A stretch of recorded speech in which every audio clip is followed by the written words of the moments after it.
Hello, my precious wandering souls, and welcome back to Miles Edgeworth AceAttorney Investigations.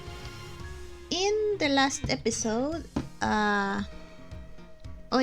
we found out that the victim probably died from a fall. The thing is, I'm pretty sure he was pushed.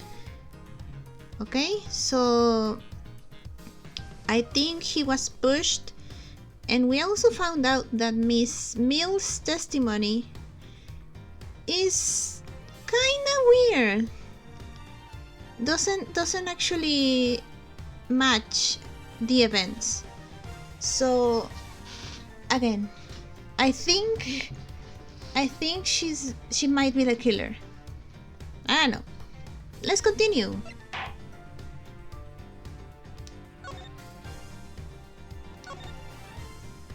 Alright. Let's go.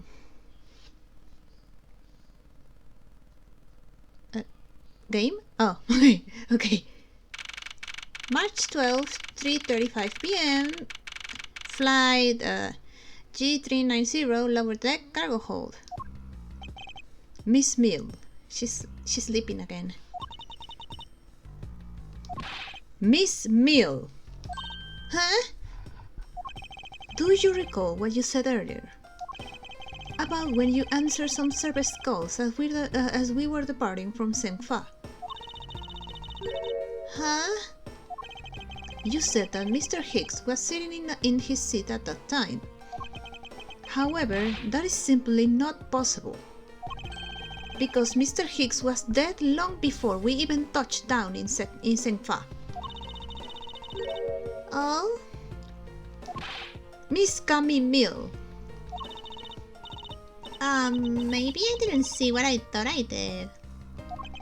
No one could make a mistake so large, Miss Mill. But I make that kind of boo-boo all the time. For some reason, I kinda believe you. Ugh. This is going nowhere. There must be a better way of resolving this contradiction. Very well, Miss Mill, if you please, tell me about your alibi during the time span. From just before we were to land at 3 a.m. and 6 a.m. when the body was found. Are you telling me I'm a suspect, Mr. Edgeworth? Yes. Yes, you are. She's asleep again. Yeah. From 3 to 4, I was in the flight attendant's room, all by my lonesome self. Uh-huh. Yeah. And from 5 to 6, I was in the flight attendant's room, all by my lonesome self. Wait, that's... How is a man supposed to react to a testimony like that? Oh, we've had worse. Remember when we had to cross-examine that parrot? Miss Mill, wake up! Ah! She fell asleep again. It looks like the only way I'm going to be able to wake her up is by pressing her. Okay. Alright.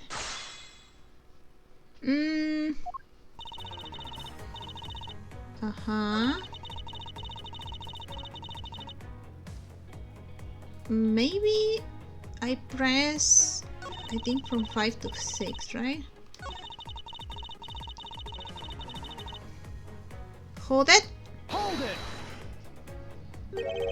So you were alone the entire time, were you? Yeah, no one else popped the head in to say hi. Oh, well, I think a contradiction just popped in to say hi. What should I do? Should I raise an objection? Yes? Miss Mill, there is a clear contradiction embedded in your testimony. Huh? What are you talking about? It's not possible that you were alone in the attendance room the whole time from 5 to 6 a.m.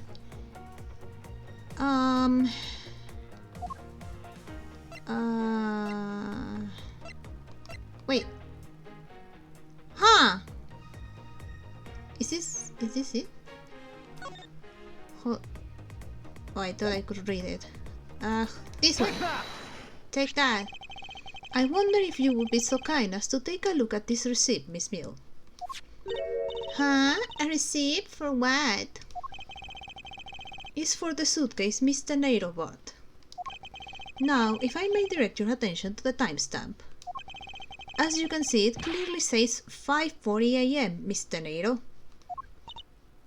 Oh, Mr. Nato? Yes. Huh? Why is the killer here? I thought you'd have her locked up by now. I requested that she be present as a witness so that we may straighten out your complex lie. Now then, Mr. Nato, between the hours of 5 and 6 a.m., you took a trip from first class down to the first floor in in-flight shop, correct? Yes, I went to the shop to buy a suitcase.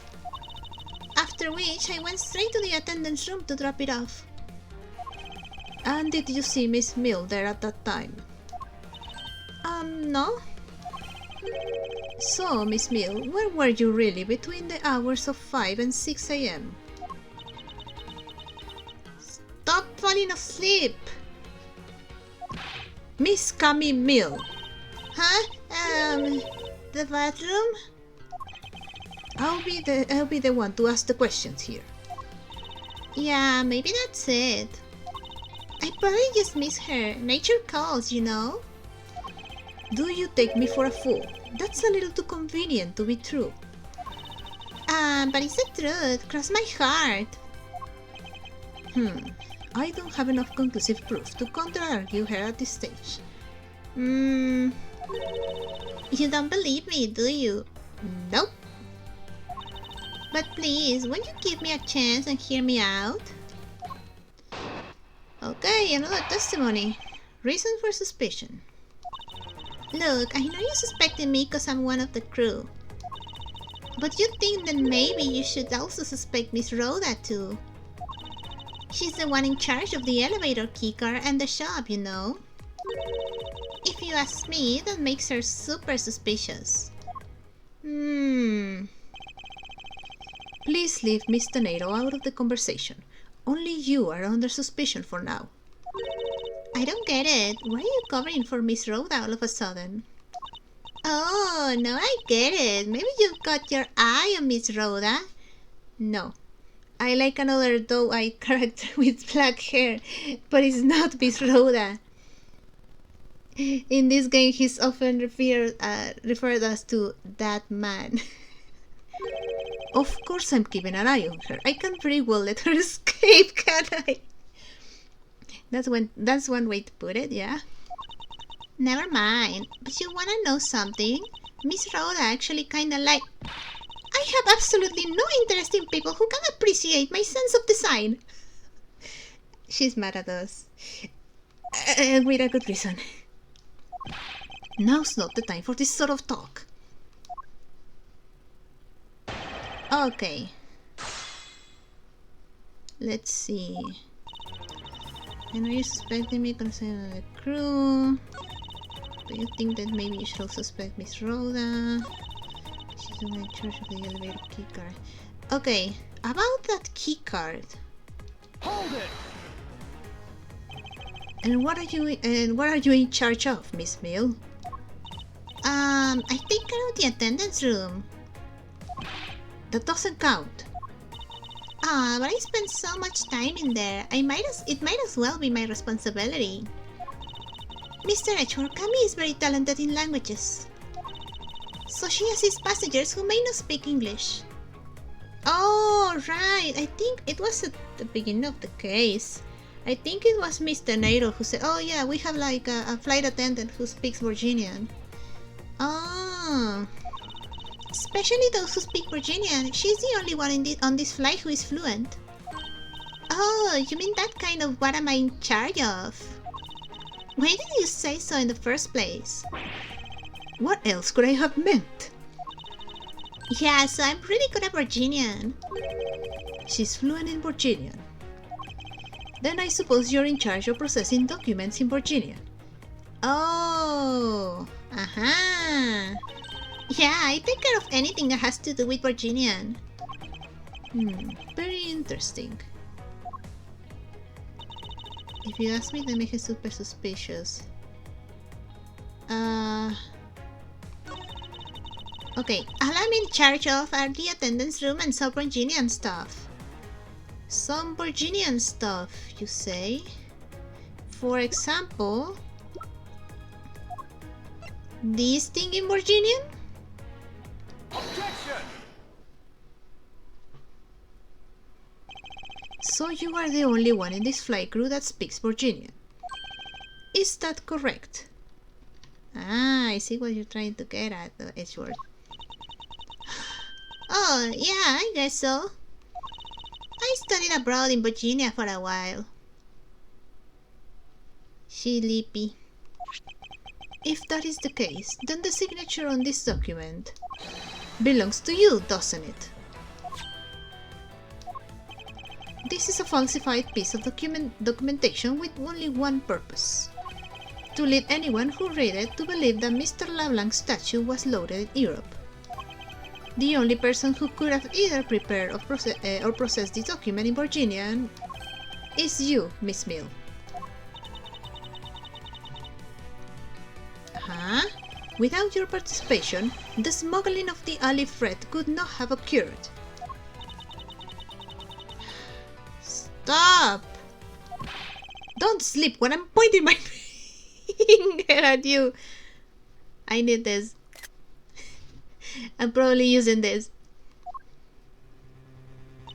Oh! Alright! You're dropping the mask, I see.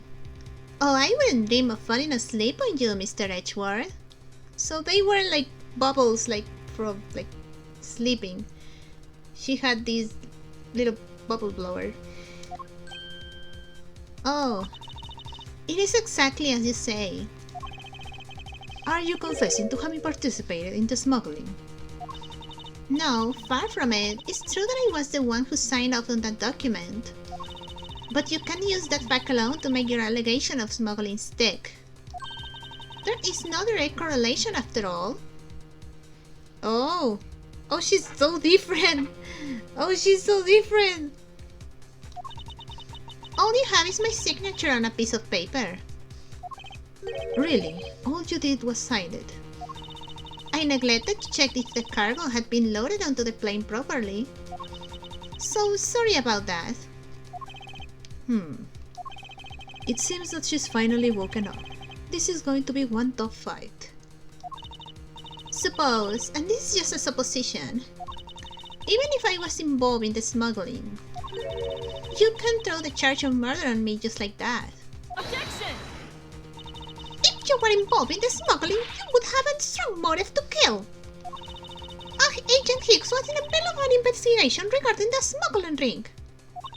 And just when he was about to close in, he's killed by a member of that ring. Well, did you ever stop to think that maybe Rhoda is the smuggling ring member? After all, unlike me, Rhoda has access to so many things in this plane for work purposes. But she said something about her key card being stolen. And I don't know, I don't think Mr. Nato is guilty here. So perhaps there is some element of a setup at play in this case. What are you talking about? Don't worry, I wasn't talking about you. I meant the killer. Edgeworth, I'm pretty sure she is the killer. First, it was myself, and now is Mr. Nato who is under the microscope. Seems to me that our killer is going to great lengths to put this crime on anyone they can. You have no proof that Rhoda is being set up or that she isn't. Actually, I believe she was indeed the intended target from the very beginning. I believe that the plan was to push all of the blame for the crime onto her. And this evidence will prove my suspicions. Ah, I know. This proves that the killer was out to frame Mr. Nato from the very beginning. Ah, haha. Take that! Suitcase. The killer could have hidden the body anywhere, and yet they chose the suitcase. Why is that? Perhaps it was to move the body on from the lower deck to the first floor. However, why go through the trouble to do so? Oh! The only way all of these actions make sense is if the killer had wanted to frame Miss Tornado from the murder. Miss Tornado buys a suitcase on every flight she works without fail. But should her suitcase be switched with the one containing the victim's body? That would put her in a very tight spot. Unfortunately for the killer, the turbulence put an end to that plan.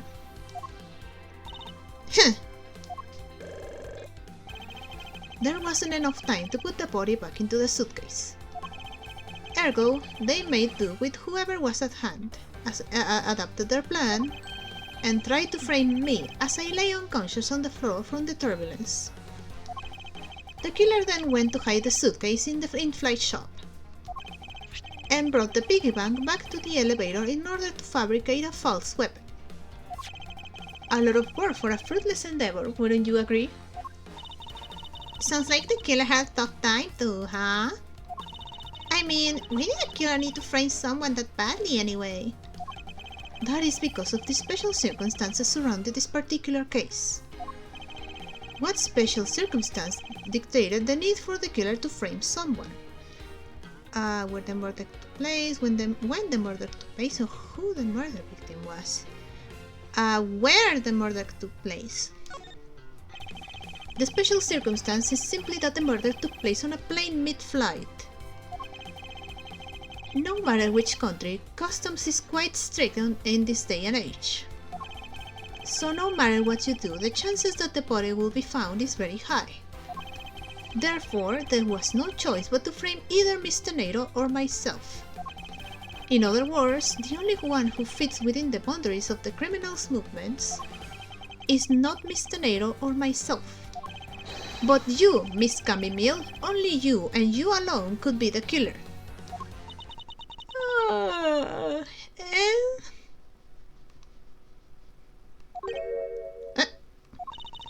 Are you done already? I was about to fall asleep again. Anyway, let's be honest here. You don't have anything on me other than a whole lot of circumstantial evidence.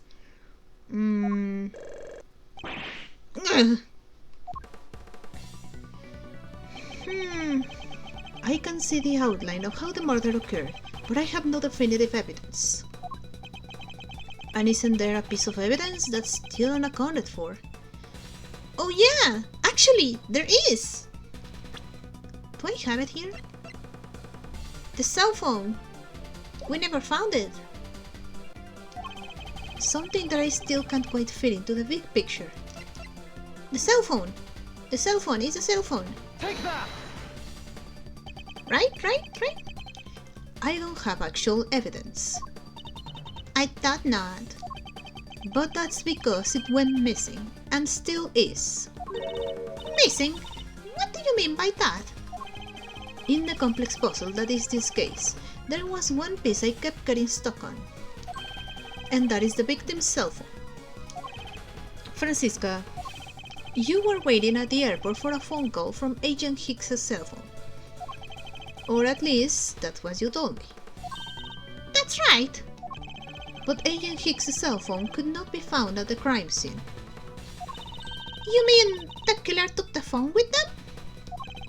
Precisely. I suspect that if we were to find that phone, it would lead us to the killer.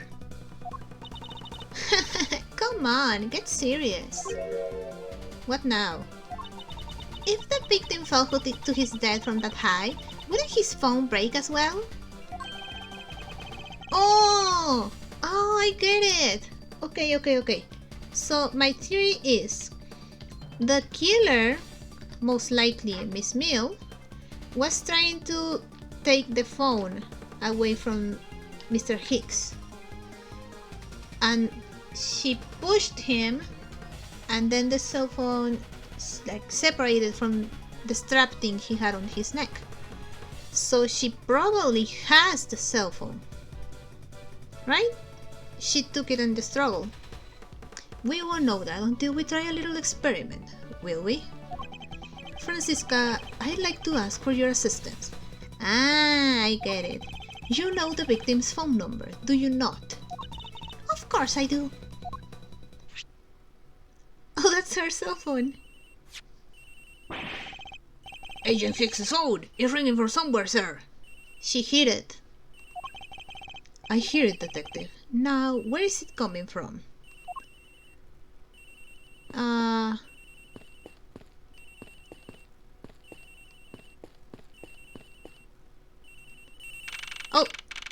It's getting louder!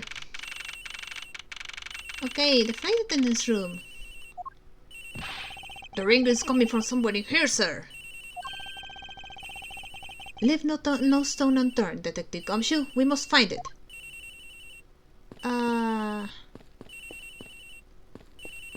It would be awesome if I could hear the cell phone getting louder if I approach it, but probably here, right? Her locker? The ring is coming from in here, sir. What? No, it can't be. This has gotta be the victim's cell phone. Just whose locker is this, sir? It's Miss Teneiro's. Oh. In an attempt to implicate her, Miss Mill put the cell phone on Miss Teneiro's locker. What?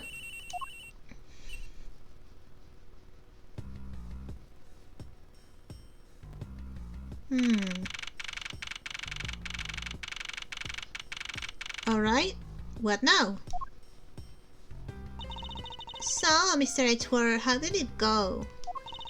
Where did you find the phone? I found it in the flight attendant's room, in Miss Teneiro's locker. What? But... Rhoda Teneiro! No, Francisca.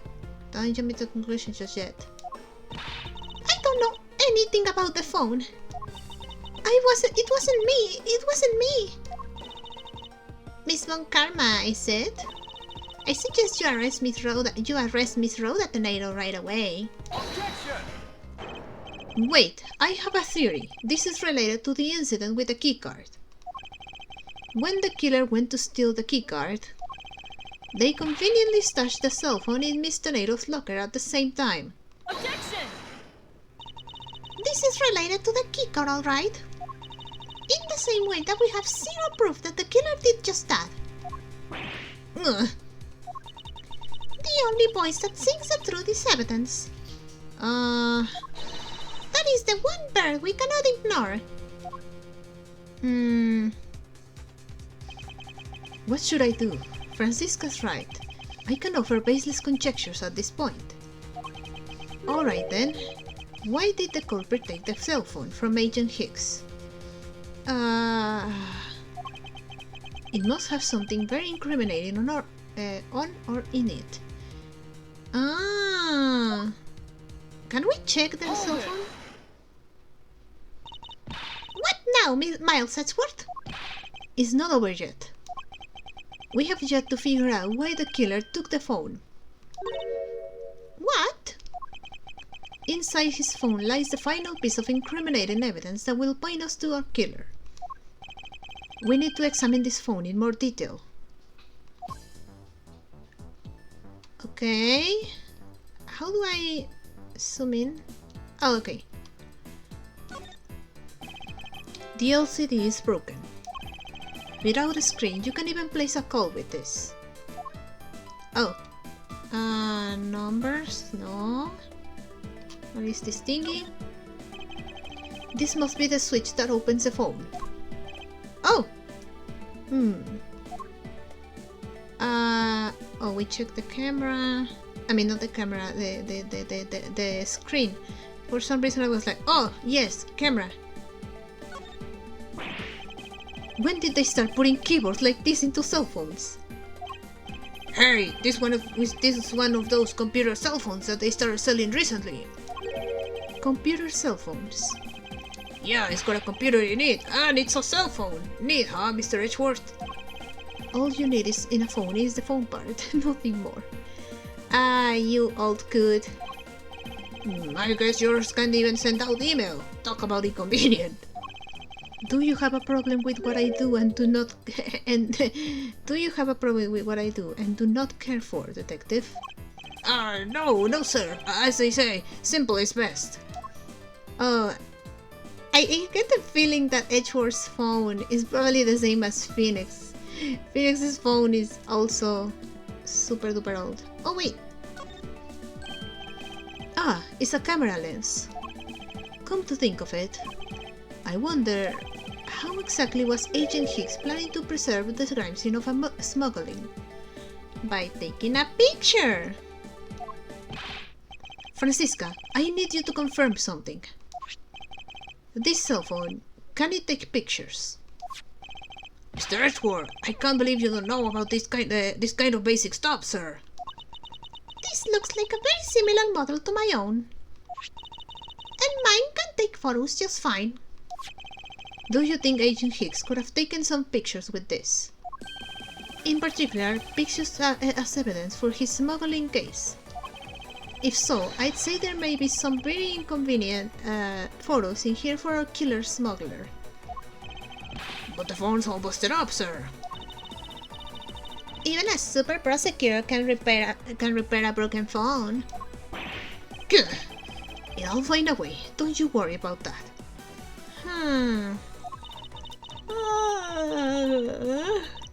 May I go back to sleep now? Objection! No. The LCD screens on the inside and outside are broken, that's for sure. But that's also reason enough to believe that the killer was unable to erase the data. That's true. What? What do you mean by that, Francisca? It looks like our killer isn't very familiar with electronics. This phone still rang when he called it, meaning that only the LCD screens are broken, so the rest of the phone works just fine. It's possible that the photos are still there inside, waiting to be accessed. All we need to do is transfer the data to my phone. Ah! Francisca, your phone, if you please. Very well. It's transferring. Alright, displaying it now. Uh-huh. Wait. This is... Agent Hicks was most certainly trying to obtain some evidence from his smuggling case. Hey, the olive red's not where in this picture. But this has no meaning as a piece of evidence in his murder case, right? Oh, she's right. There's not much we can find out from this about Agent Hicks's killer, sir. Is this it? Is this the end? No. Can I check the picture again? Is there really nothing in this photo that we can use? Wait! If... Well, I can't point it on my screen, but if the statue is not there, what about the other huge thing next to it? Maybe that's it? Like, okay, so the statue is supposed to be here, right? And then next to it, there's something big, something bigger than it, like covered with a tarp thing. So maybe these ones? Maybe this is the problem? What's all this? This guy. Oh, they are cargo ship from Borginian to St. Fa. So the reason they aren't here now is that they were dropped off in St. Fa. Mr. LeBlanc, can you tell me the contents of the boxes? Unfortunately, there's no English written on them anywhere. One cluster of boxes is written in Borginian. It says, that. It is cloth in English. Cloth? Wait! Oh! Could it be? Is this where the killer... What for is the scary face? Miss Mill. Yes? It appears that Agent Hicks was no ordinary investigator. Ah, I get it. He left us with a piece of evidence after all. A striking piece that will point out who his killer is. Huh. Maybe you shouldn't force your mistaken reading of a simple picture, Mr. Edgeworth. The Borginian cargo and this piece of evidence will point us straight to the killer. It was this thing, right? Take that! And what is that supposed to prove? The killer used this piece of cloth to wipe off the blood they had spilled. But there was one thing that bothered me this whole time. Where did it come from? And now I have finally found my answer in this very photo.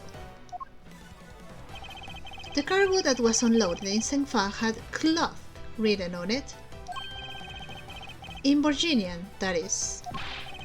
And this is where the killer grabbed a piece from to clean up the blood with.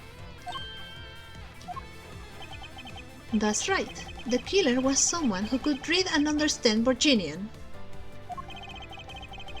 And the only crew member that fits the description is you, Miss Camille. Hold it! Ha! That's pretty flimsy. The killer probably searched through all the boxes looking for something to use. When you're frantic, you don't care if the box is in English or Borginian. Objection! Sorry, but I cannot agree with your assessment of the killer's indiscriminated nature. What? There was no need for the killer to tear through boxes at random at all. And if the killer supposedly could not comprehend Borginian, well then... Logically, the killer would have opened this box first. The one that says clearly bedsheets. This one. Take that! Hey! It says bedsheets in English right on the box, sir. Precisely. And bedsheets would be perfect for cleaning up blood, wouldn't you say? Hold it! So what are you trying to say? That if I were the criminal, this box of bedsheets would have been what I would have spotted first. However, the killer chose to use some Borginian cloth. Do you have an explanation for that? The killer didn't want anyone to know that the real scene of the crime was this cargo hold. So they were afraid to leave signs that the box for the sheets had been opened. However, the Borginian cloth, well, that's a horse of a different color. Because the killer knew that it was going to be unloaded in the Republic of Senfa. That's right. That is why the Borginian cloth was used. And the only Borginian reader on board who could have made such a calculated decision is you, Camille. You and you alone. Were you using the plushie as a shield? It would be very easy for us to confirm if any of the boxes were resealed. All we would have to do is contact the Senfa authorities in time. We may even find other evidence to incriminate our killer within those boxes. So what do you say, Miss Mill? Why not confess to your crime here and now? Or would you rather wait and see what we find out from our investigation in Senfa?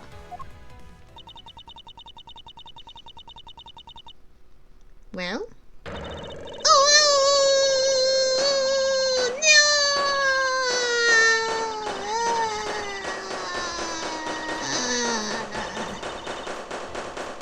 Is she popping them? Or is she like just I don't know, freaking out? He was Interpol. I couldn't stop it. I brought him here. He started taking pictures. I couldn't be found out. I was scared. I was in trouble. And she pushed. I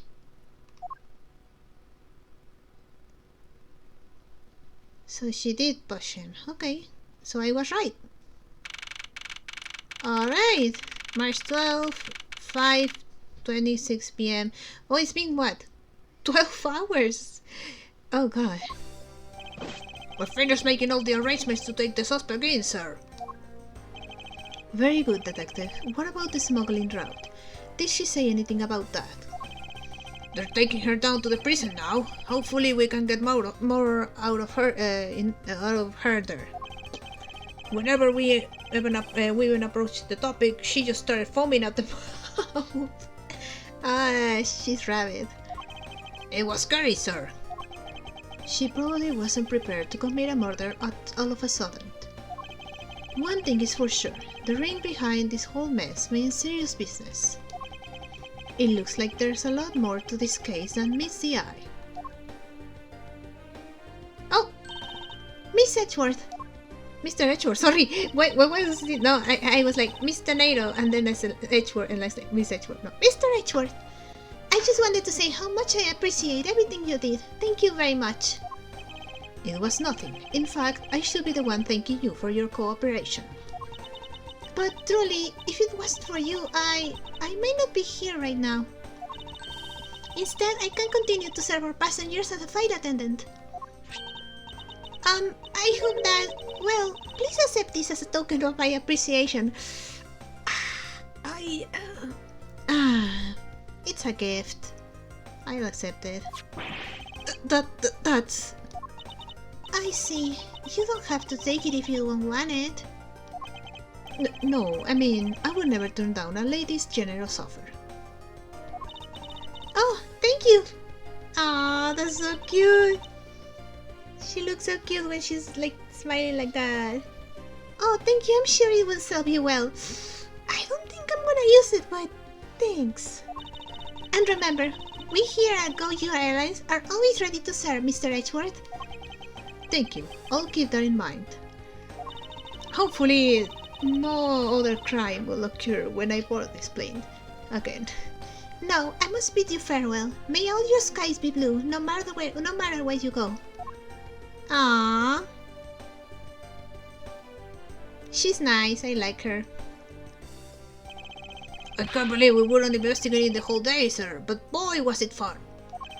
Speak for yourself. My day was filled with earthquakes, elevators, and false charges.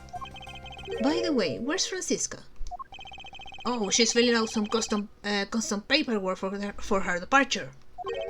Departure. Yeah, Miss Monkarma was always really busy, sir. She's been flying from country to country to chase down some leads regarding her case. Huh. Detective, can you cancel the car I had you reserved earlier? You got it, sir. Alright.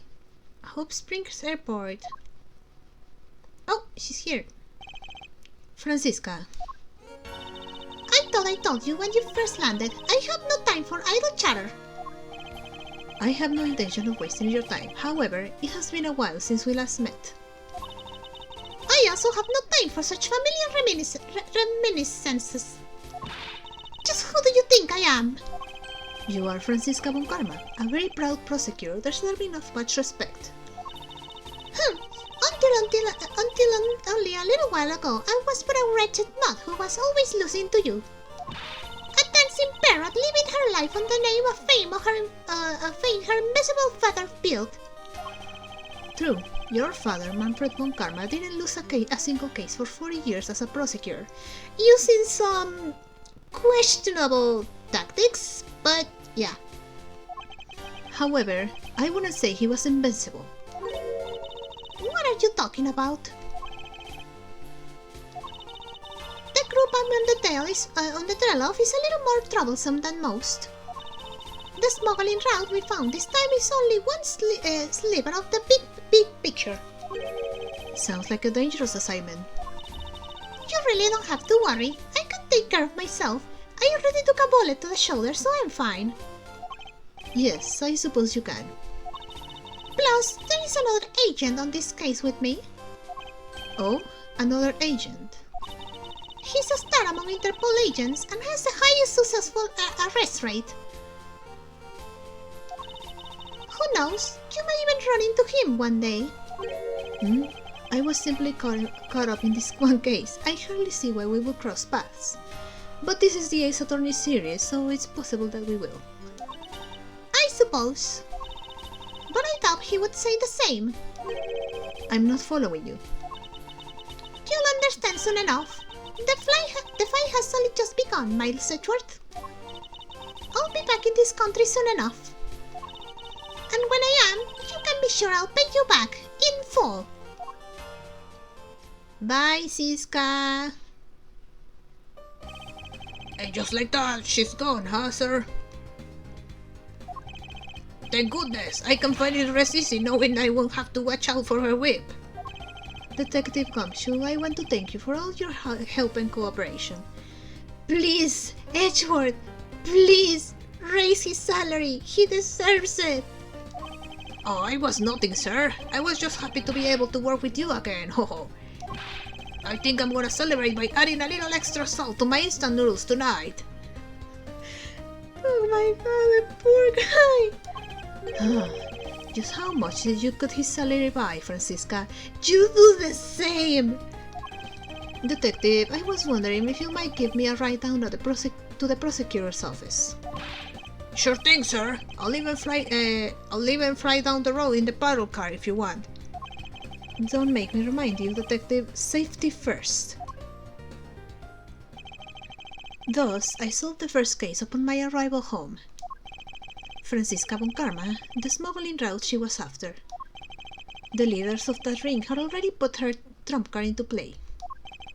And the players on the other side of this war, they would begin to make themselves known through the next incident.